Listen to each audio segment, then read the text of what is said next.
गणपती विसर्जनासाठी श्रीमंत दगडूशेठ गणपती मंडळाचा रथ तयार करण्यात आला। रथाला आकर्षक झुंबर, दाक्षिणात्य पद्धतीचं खांब सुद्धा उभा करण्यात आलेत।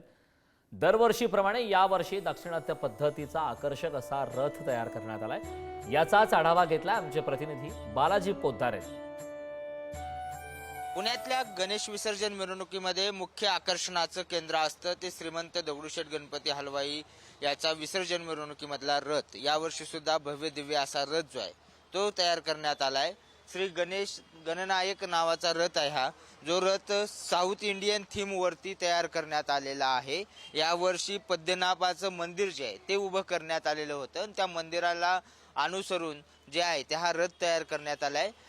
दाक्षिणात्य भागामध्ये ज्या पद्धतीच्या मूर्त्या असतात, ज्या पद्धतीची कलाकुसर असते, ती सगळी कलाकुसर जी आहे ती या रथावर आपल्याला पाहायला मिळते आहे। जवळपास 8 खांब जे आहेत ते या रथावर पाहायला मिळत आहेत। त्याचबरोबर वेगवेगळे झुंबर्स आहेत।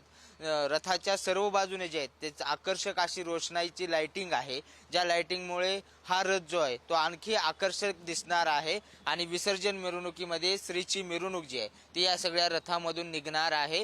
व्हिडिओ जर्नलिस्ट संपत मोरेसह बालाजी पोद्दार, पुढारी न्यूज, पुणे।